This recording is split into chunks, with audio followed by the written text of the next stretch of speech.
Welcome all of you to the last part of RINPAS 2024. If you have not watched the previous video where I have discussed the 4 books which you can prepare on your own for this Mphil entrance examinations, then you are doing no favor to yourself. If you read those 4 books, you will be clearing the Mphil entrance examinations very easily. Now, question number 51, you go and read C book, you will find the answer over there as well. The reward center of brain is located in not in the hypothalamus, not in the prefrontal cortex. It is going over there and they have given the answer as the nucleus accumbens. Okay. Now, the next question is the role of the hypothalamus is. Hypothalamus called as the big boss and it receives peripheral sensory input and relays it to the cerebral cortex. It provides visceral control of body homeostasis. It uses past experience to analyze and act on visual auditory inputs. It integrates sensory information. Nothing is correct over here, only option number B is the correct answer. It provides visceral control of body homeostasis. Okay, homeostasis is maintained, everything is done by your hypothalamus. Now, moving forward to the next question, question number 53. The direct emotional circuit controlling fear comprises I thalamus, sensory cortex, Y hippocampus. Hippocampus, we are dealing with fear. Fear is an emotion, and as soon as this emotion comes, we will refer to the amygdala. I thalamus, amygdala, and hypothalamus. This is the correct order which is happening over here right now. Okay. The direct emotional circuit controlling fear comprises I thalamus, amygdala, hypothalamus. This is a really good question. Now, a man of 40 years old met with a man of 40 years old met with a road traffic accident. Few days later, he was having difficulty in execution of plans. He may have sustained injury to. Now, this is a very difficult question because you need to understand everything that is mentioned over here, and it is not humanly possible, but it's completely okay. The option is dorsolateral prefrontal cortex, the different types of divisions of our frontal cortex, frontal lobe over that side, and they have given the medial, dorsolateral, inferior, and orbitofrontal. If you will read complete, then only you will be able to answer it. That is not the required thing right now. Now, damage to the cerebellum would most likely result in these type of questions you should never miss. Okay, if you do this wrong, it's completely okay. Okay, you are not MPhil clinical psychologist right now, you are just giving the exam. But yes, if you know, it's very good. If you don't, it's completely okay. Now, damage to the cerebellum would most likely result in visual blindness, personality changes, visuospatial disorientation, or your loss of coordination. So it's a simple basic function from your NCRT. Option number C is the correct answer, loss of coordination, because this cerebellum plays a important role in your body movement, posture, and all those things. Now, next one, again a easy one, the statistical method developed by Spearman to assess whether intelligence is underpinned by one or many components.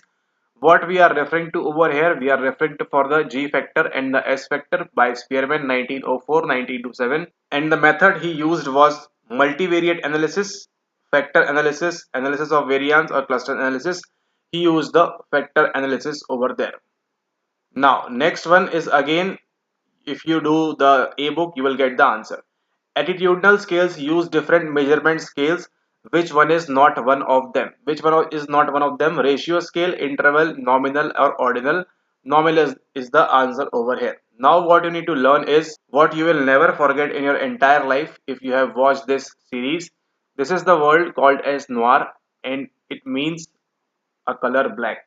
Okay, and why this French word is important for you and your entire career whenever you are going to read on this measurement and all those things, because this refers to the nominal one, this refers to the ordinal one, this refers to the interval, and this refers to the ratio scale or nominal data, ordinal data, interval data, and the ratio data. Okay, now what is most interesting right now is that you just have to divide these two and you get the non parametric statistics or test over there. Okay, so whenever you will have these type of data, you will use the non-parametric ones, and whenever you are having interval and ratio data in your study, you will use the parametric test and all those things. Okay, pretty simple. I hope you know the difference between the parametric and the non-parametric and the assumptions also included in that. Now t-test is what? T-test is the parametric one and ANOVA is also a parametric one, and just the different alternatives of this non-parametric you can just try on Kruskal-Wallis and Friedman test and all those things. So don't forget noir, the French word which means for your nominal, ordinal, interval and ratio. Nominal, ordinal, interval and ratio. These two will use for the non-parametric data. Now next one, 58, once again a easy one, directly from your ebook. Directly from your ebook, MTMM, multi-trait multi-method matrix, MTMM by Campbell and Fisgay. Matrix design is for analysis of, if you go read the validity chapter from the ebook, you will find the answer over there. Convergent validity. Now this question, this question, this question again you will find in the ebook. Cronbach alpha is a measure of inter-rater consistency, internal consistency, constructability or test retest reliability. Now what we will use, we use this for the our internal consistency. Okay, we are not, Cronbach alpha has nothing to do with your constructive validity. Construct validity will come in picture when you will not have the content and concurrent validity with you.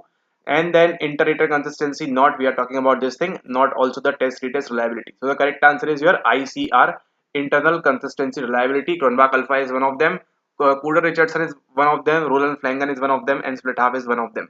Now people having high cholesterol suffer from more hypertension. Appropriate statistical test utilized here. Now this question is a applied base. Okay, what you will use, ANOVA, Pearson R-T test or descriptive statistics. You will use simply the Pearson correlation coefficient, because high cholesterol suffer from more hypertension. The high the cholesterol, the high the hypertension, and you will answer option number C. Now this question, the Flynn effect, is again directly from the C book. Don't worry. Okay, you will go refer to the C book.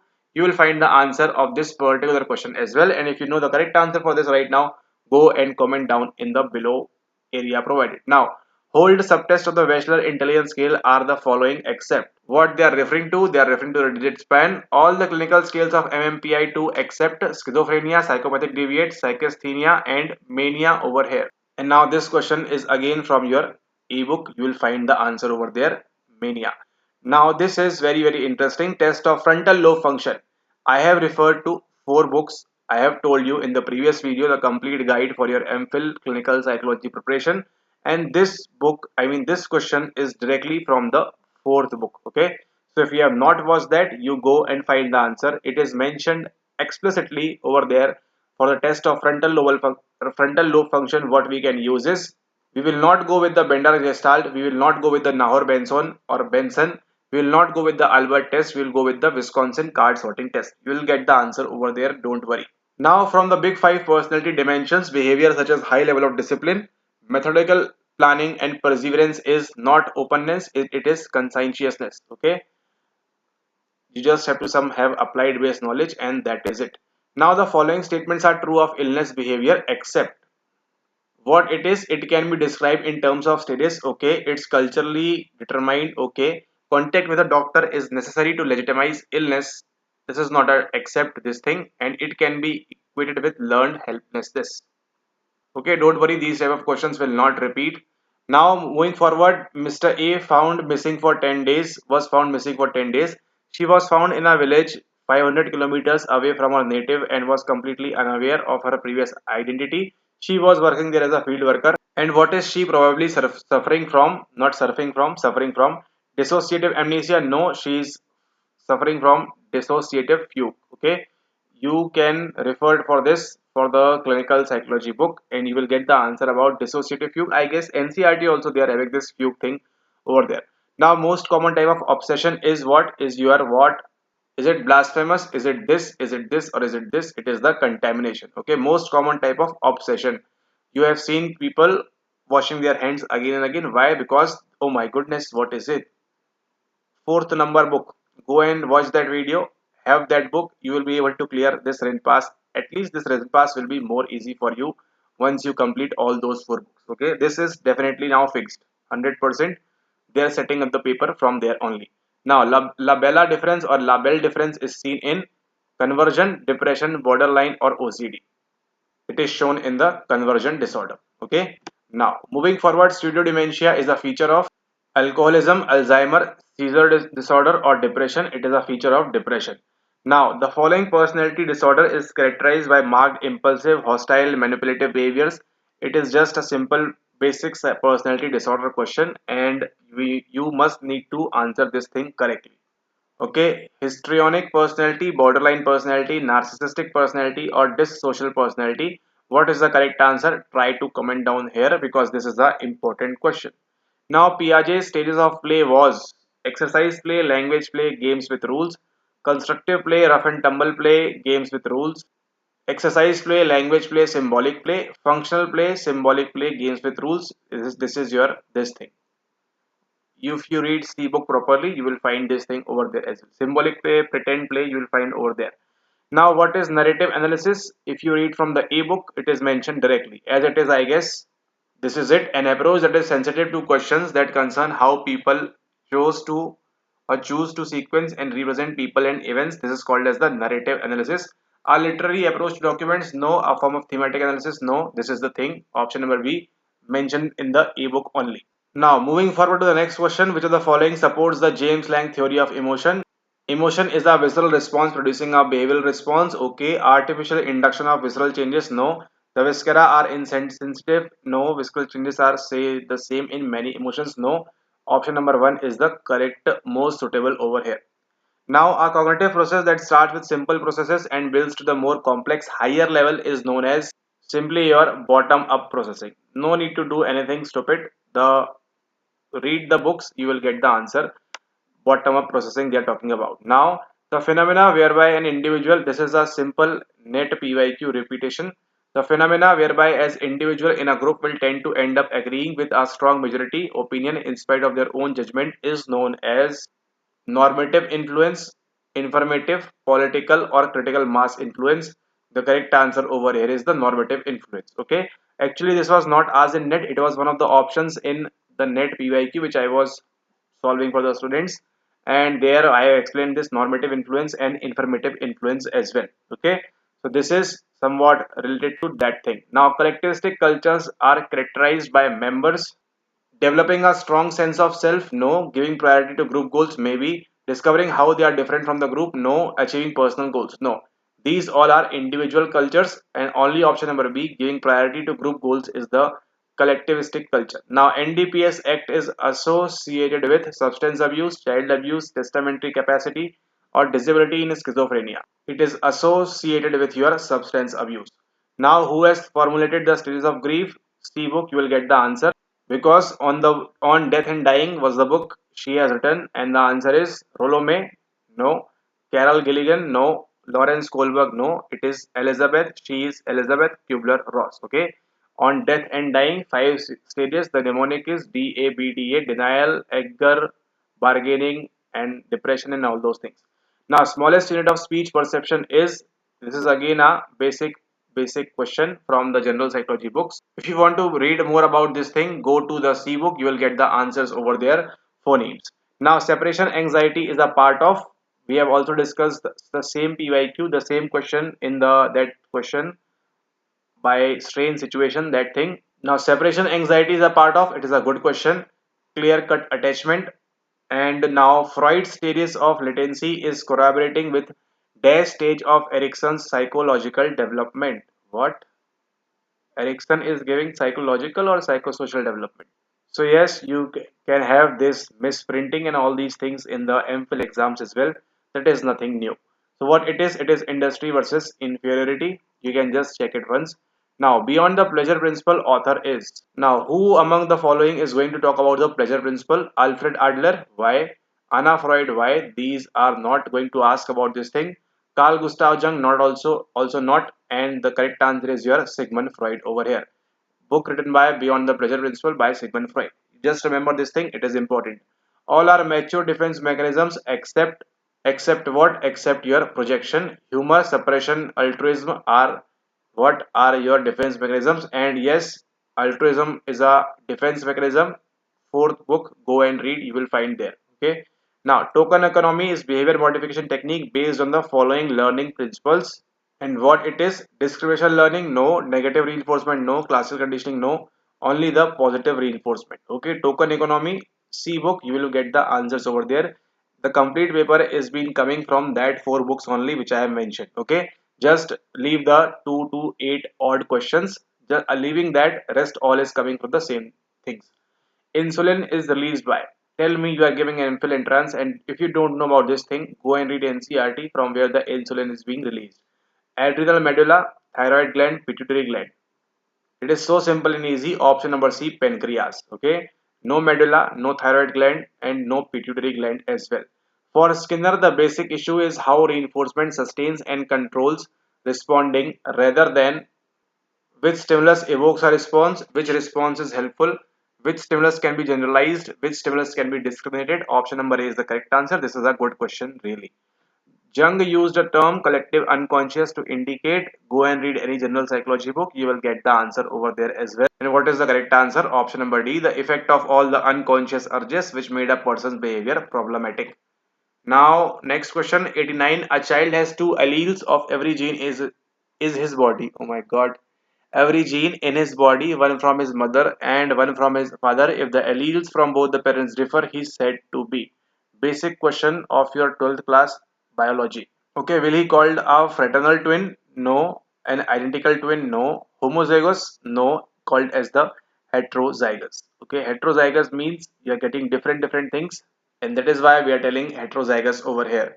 The ability to perceive and understand a situation or incident from another person's point of view is called what you will call the only odd one out is the social foresight, because no projection, we are talking about the thing, no imagination and no illusion over here.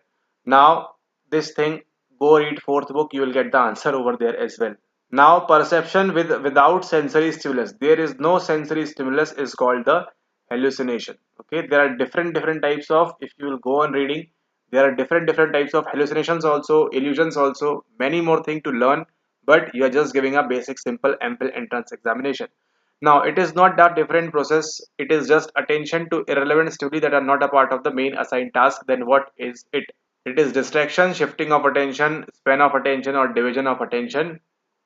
It is simply your distraction over here. Okay, because nobody, you will never get this thing type kind of things to study from any particular book, because this is some simple basic common sense. Now, which of the following is not one of the four major approaches to qualitative research? A book, direct question coming from there. Ethnography, case study, phenomenology, all three of them are the what your major approaches of qualitative research, but this non-experimental is not. This is the odd one out over here. Now, moving forward, next question. The in phenomenology, a well-written report will be highly descriptive of the participants' experiences and will often elicit in the reader a feeling that they feel as though they are experiencing the phenomena themselves. This experience is called a phenomenal experience, no, a significant no, a dream no, a vicarious experiment. For that, you need to understand what is vicarious learning, what is happening. Go and read Albert Bandura and you will get the answer from the general psychology book about vicarious things. Okay.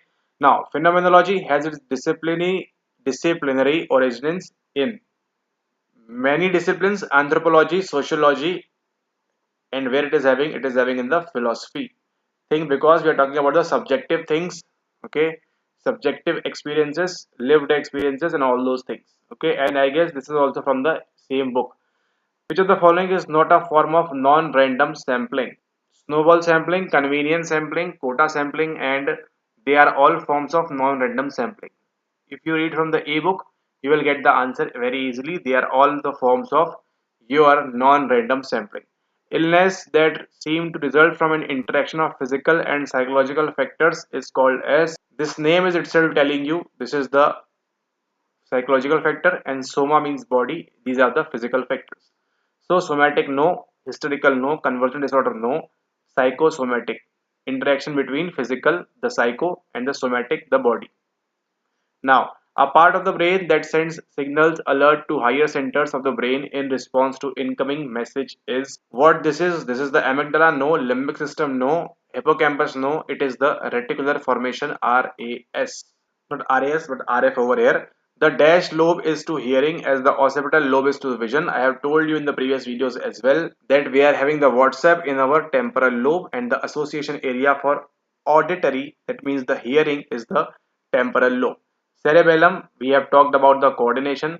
Parietal, we have talked about the somatosensory cortex and the somatosensory association area. And the frontal, the decision making, all those things. Occipital lobe is for the your vision, and temporal is for your hearing. Now next question, and this is the, I guess with this we are finished with the RINPAS 2024, and I hope you have watched all the parts. If you have watched all the parts, I can guarantee you that you will be giving this time Mphil entrance examination properly on your own, and you will be clearing very soon. What is the role of positive and negative reinforcement? So now it's your work to try to answer this question. What is going to be the correct answer for this if you are going for sit for Mphil RINPAS 2025? Okay, try to answer what is the correct answer for this, and you can get this PDF on our Telegram channel. The link is given in the description. So from there you can download the PDF and practice as much as you can. And whatever sources I have mentioned in all the parts, I guess 4 or 5 parts are there for the RINPAS 2024 paper. So if you watched all those parts, you will get to understand how the paper is being set up. Basically, some clinical part, general psychology part, biopsychology is important. Sometimes testing research is also important. Everything from the general psychology portion can be covered by this particular thing. By doing what? By following the 4 books which I have mentioned so far in the previous video, where I have discussed completely about Mphil clinical psychology preparation from the very basic to the very advanced level. Okay, all right, so with this we are finished with our RINPAS 2024. If you have previous year papers of RINPAS or any other Mphil clinical psychology examinations, make sure that you send it on our mail ID so that we can help you to clear your Mphil clinical psychology examination, whatever institute we are giving, and wish you all the very best for the upcoming 2025 examination. Thank you and have a nice day ahead.